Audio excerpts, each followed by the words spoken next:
everyone, today I'm going to be putting some tomatoes in this bucket and you can watch me just sit down and relax.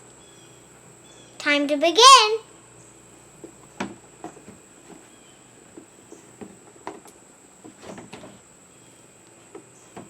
You can't ask.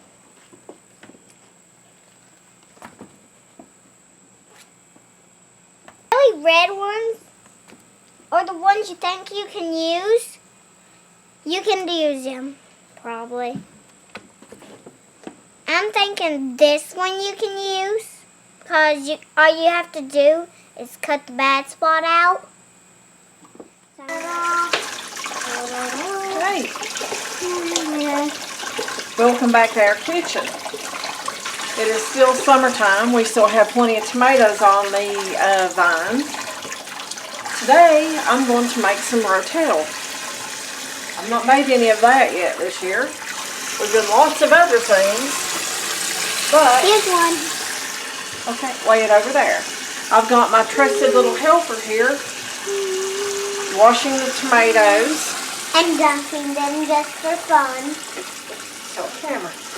And dunking them just for fun. Okay. Yes. After you get the tomatoes washed, put them over there, and then I will double check them and make sure they're really clean, okay? Before we start cooking. Okay? Ready? Okay. Alright. Ready to go. There we go.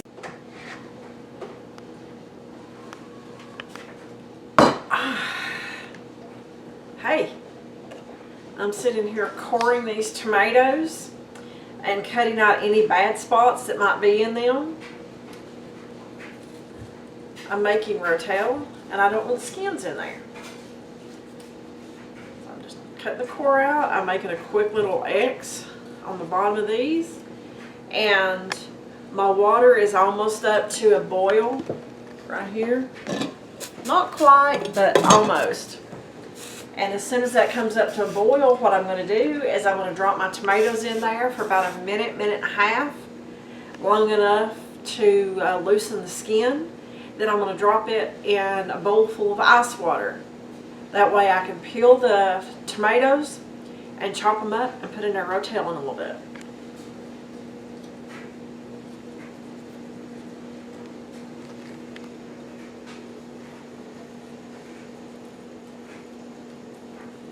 I've already done everything right here in this pan.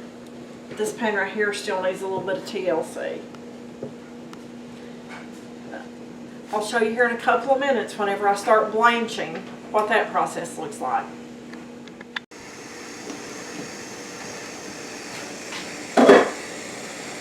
Alright, our water has come up to a rolling boil. I'm going to put my tomatoes on this little skimmer and drop them down in there.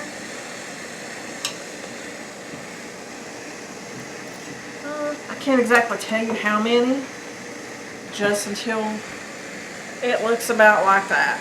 That way it's pretty well full and they're not right on top of the other ones. So I'm going to let them sit in that for a minute or two, and we'll take them out and dump them in the ice water. Let's see if the skin is starting to peel on these.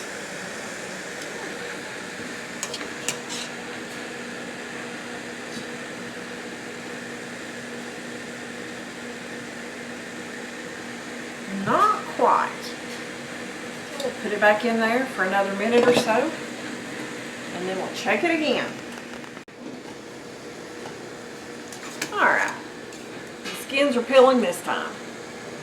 We'll take them out of this boiling water, put them in an ice bath, and that'll shock them. Let them cool down for a bit so I can peel the skin off.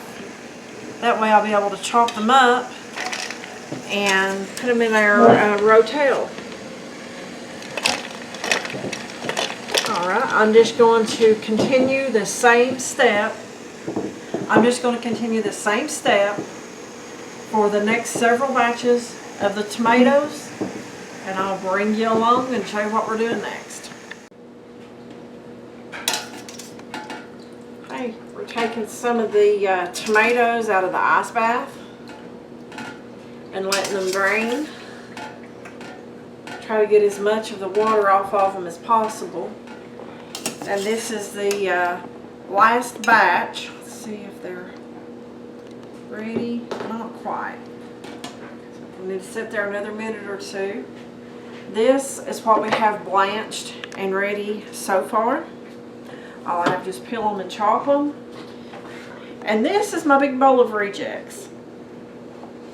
I wash the tomatoes, and as I feel them, if they feel really soft or if they have 3 or 4 bad spots, I just toss them, because I want good food and I'm not going to risk throwing something that's bad in there just to have a little bit more. My chickens are going to eat well this evening.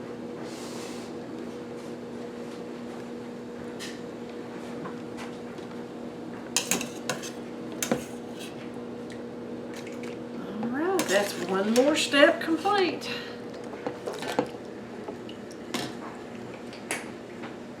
Now on to the cleanup of this and the prep for the next.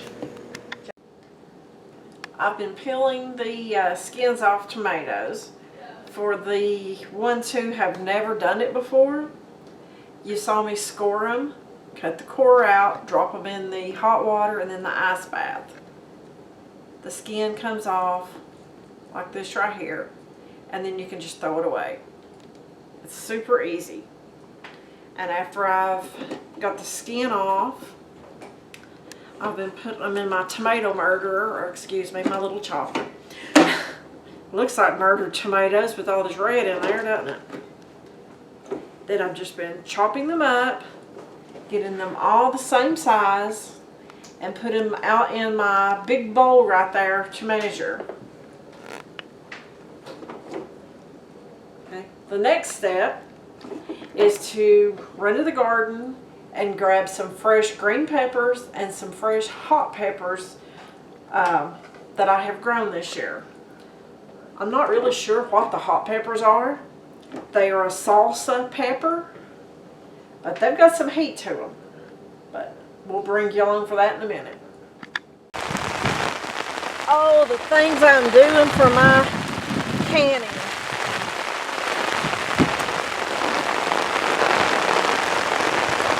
It is pouring down the rain, and I'm out here getting my peppers.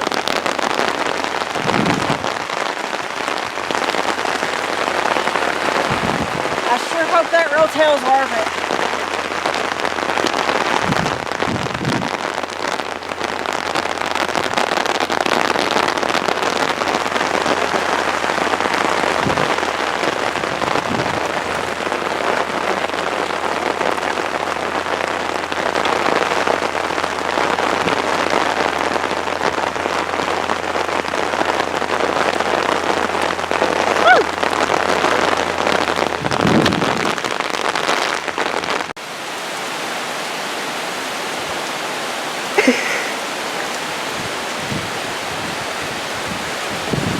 Off the name of Rotel.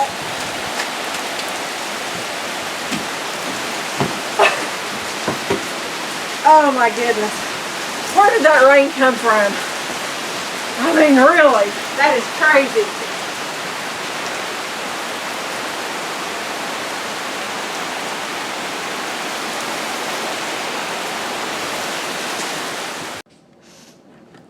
I have all my tomatoes diced up and in a big bowl. I'm going to measure out the amount that I need for the recipe. I actually need 20 cups of tomatoes. This is an 8-cup measuring cup.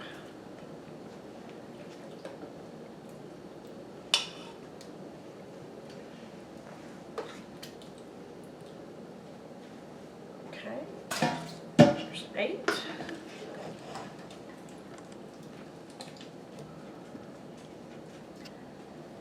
And that's 16.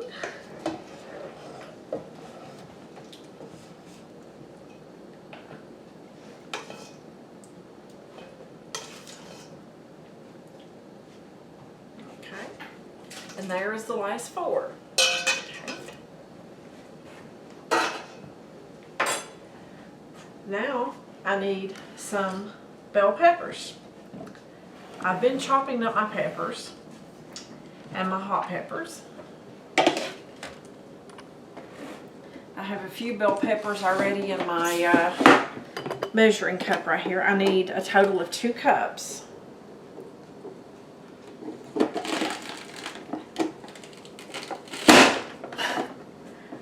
I am making my hot peppers a little bit smaller than my bell peppers. These are a salsa pepper. It's what they were labeled at in the nursery. I have no idea what they are. They're about a medium heat. As long as you don't eat the seeds and they get really warm. I've got these chopped up to go in here. If you guys haven't tried one of these little choppers, got it at Walmart, it's such a time saver. I found out about it from my mom. She uses hers all the time.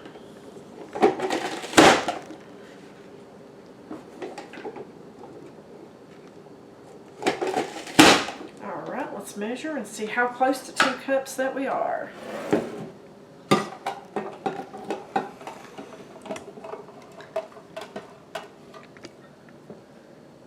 Right on the money. Alright, we're going to put the peppers in with the tomatoes, bring it up to a simmer, and then we'll add some seasonings. Okay, our Rotel is starting to come up to a boil. It's starting to smell really good. And let me tell you, my eyes are burning a little bit too. Even though that's not supposed to be a hot pepper, it's actually a pretty warm pepper. And FYI, whenever you're working with peppers, you really should wear gloves. Because I didn't. And my little fingertips are a little warm right now. So always wear gloves when you're messing with hot peppers. Never touch your eyes, your nose, anything like that, because it will burn. And if you have a cut on your finger, then it may irritate that as well. Okay, back to the tomatoes. Alright, I'm going to put 2 tablespoons of canning salt.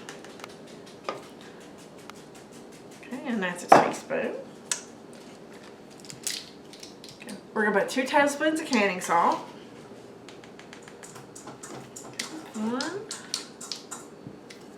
Okay, 2 tablespoons of canning salt. We're going to put a half a teaspoon of black pepper.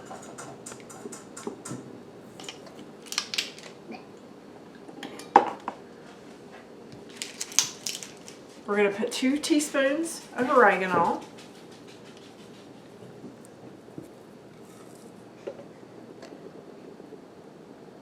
That looked like a little stem in there. I didn't like that. Always pay attention to what you're doing because you never know what you're going to find.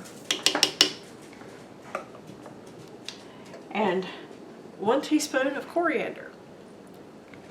And of course it won't fit down in there, so let's hope we don't make a mess. Alrighty. We're going to stir all this up and we're going to let it boil for about 10 minutes. And this actually really is smelling like Rotel.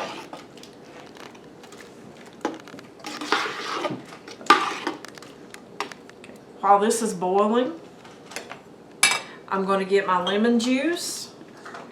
And I'm going to put a teaspoon of lemon juice into all 10 of my jars. All tomatoes have different acid levels. So you never know just exactly how acidic your tomatoes are going to be. So it's always better to put a teaspoon of lemon juice in there. But that way you know your hard work is going to pay off and it should stay preserved for a long time.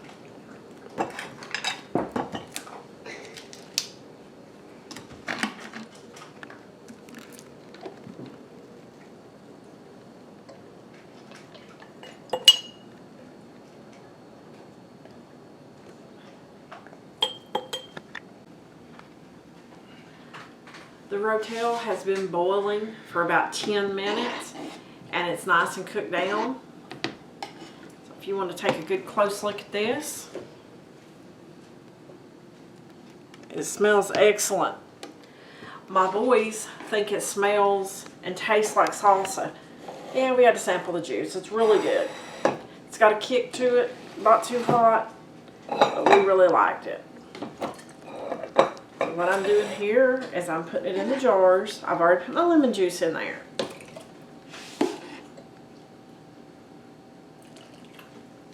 I fill it up to within about 1 inch of the top. And what I do is I take my funnel off, I put it on my next jar, that way it doesn't drain everywhere on my counter. I take a paper towel that has been wet with either water, some people use white vinegar, doesn't really matter. I wipe the rim off. I've got my lids sitting in a pot of warm water and I just put it on there and I'm putting it in my canner. And I'm going to keep on doing this until I have all my jars full. My canner holds 10 jars. And this should make close. Don't know exactly. We'll figure it out when we get to the end. Got the last jar that will fit into my canner. Jackson, can you get my lid, please?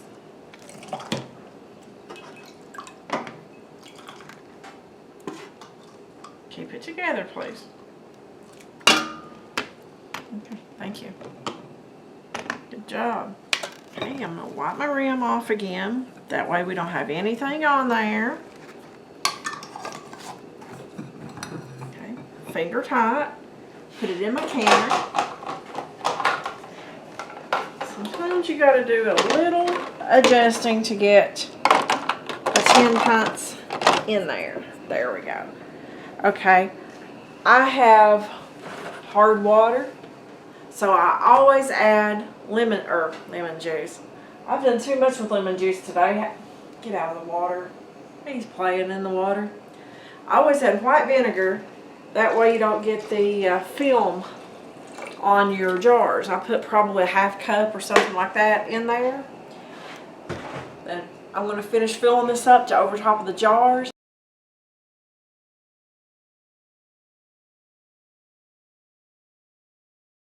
I'm going to bring it to a boil, and the recipe says let it go for 40 minutes.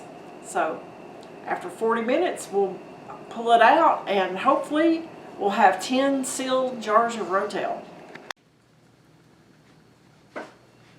There we go. That is what the homemade Rotel looks like. It actually is really good. We have all tried it. I ended up with 12 full jars and a partial jar. It was a little bit too much to put in just a normal ½ pint jar. It filled it up and then some. So I put it over into a full pint and it definitely settled. Don't worry, I'm not going to put that on the shelf. I'll put that in the refrigerator and use that really soon. So don't worry about us getting sick because of all the extra air or anything in the jar. But that's the final result. I've already had about 3 of the jars to ping. And hopefully it won't be long until all the rest of them do. Thanks for joining us today while we made homemade Rotel. Thanks a bunch, and we'll see you guys on the next video.